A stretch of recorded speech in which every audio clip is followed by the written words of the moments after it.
Hi everyone, welcome back to JS homely hub. So friends, ఈ రోజు అయితే lunch box recipe అయితే చూద్దాం రండి ఫ్రెండ్స్. ఈజీగా, టేస్టీగా, హెల్దీగా చిన్నోళ్ళ నుంచి పెద్దవాళ్ళ వరకు ఎవరైనా చేసుకునే విధంగా లంచ్ బాక్స్ రెసిపీ అయితే చూపిస్తాను రండి ఫ్రెండ్స్. సో ఫ్రెండ్స్, ఈ రెసిపీ నేమ్ వచ్చేసి పన్నీర్ రోల్ అండి. దీనికోసం కావాల్సిన పదార్థాలు వచ్చేసి పన్నీర్ వచ్చేసి 100 గ్రామ్స్ అండి. దాన్ని ఇలా పీసెస్గా అయితే కట్ చేసుకోవాలి. దాంట్లో వచ్చి మ్యాగీ మసాలా ప్యాకెట్ ఉంటుంది కదండి, ఒక ఫుల్ మ్యాగీ మసాలా ప్యాకెట్ వేసుకొని దాంట్లోనే చిల్లీ ఫ్లేక్స్ ఒక్క స్పూన్ వేసుకొని ఒరిగానో అలాగే వేసుకొని అవన్నీ బాగా మిక్స్ అయ్యేలాగా మిక్సప్ చేసుకోవాలండి.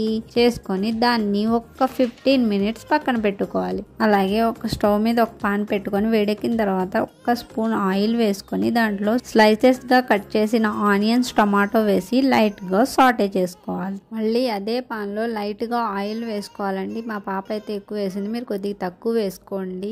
తర్వాత పన్నీర్ మిక్చర్ దాంట్లో వేసుకొని లైట్ గా వేయించుకోవాలండి. ఒక 5 మినిట్స్ వరకు లైట్ గా వేయించుకొని పక్కకు తీసుకొని చల్లార్చుకోవాలి. నేను వచ్చేసి పుల్కాలు ముందే చేసి పెట్టుకున్నానండి. ఇలా చేసుకొని పెట్టుకుంటే ఎప్పుడైనా చేసుకోవచ్చండి. మార్నింగ్ కావాలంటే ఈవినింగ్ చేసుకొని పెట్టుకోవచ్చు. పుల్కా అయితే ఒక్క సైడ్ మాత్రమే కాల్చుకున్నామండి. ఆ కాల్చుకున్న వైపు ఆ కెచప్ అలాగే చిల్లీ సాస్ రాసుకొని ఆ పన్నీర్ మిక్చర్ అలా పేర్చుకోవాలండి. పేర్చుకున్న తర్వాత దానిపైనే ఆనియన్ టమాటో వేయించుకున్న ఆనియన్ టమాటో కూడా వేసి అలాగే స్లైసెస్ గా కట్ చేసిన కీరా ముక్కలు కూడా వేసుకొని కావాలంటే కొత్తిమీర ఇంకా మీకు కావాలంటే క్యాప్సికమ్ అవి కూడా వేసుకోవచ్చండి. అవి అలా పేర్చుకొని కొద్దిగా దానిపై చిన్న పాప గురించి అయితే చీజ్ అయితే వేసిందండి. చీజ్ కూడా చాలా కొద్దిగా మాత్రమే వేసింది.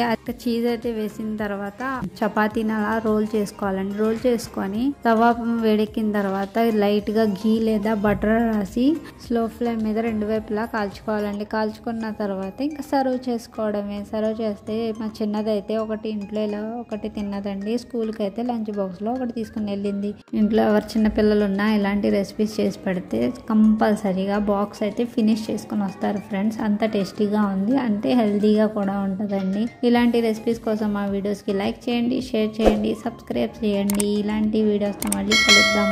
Bye bye friends.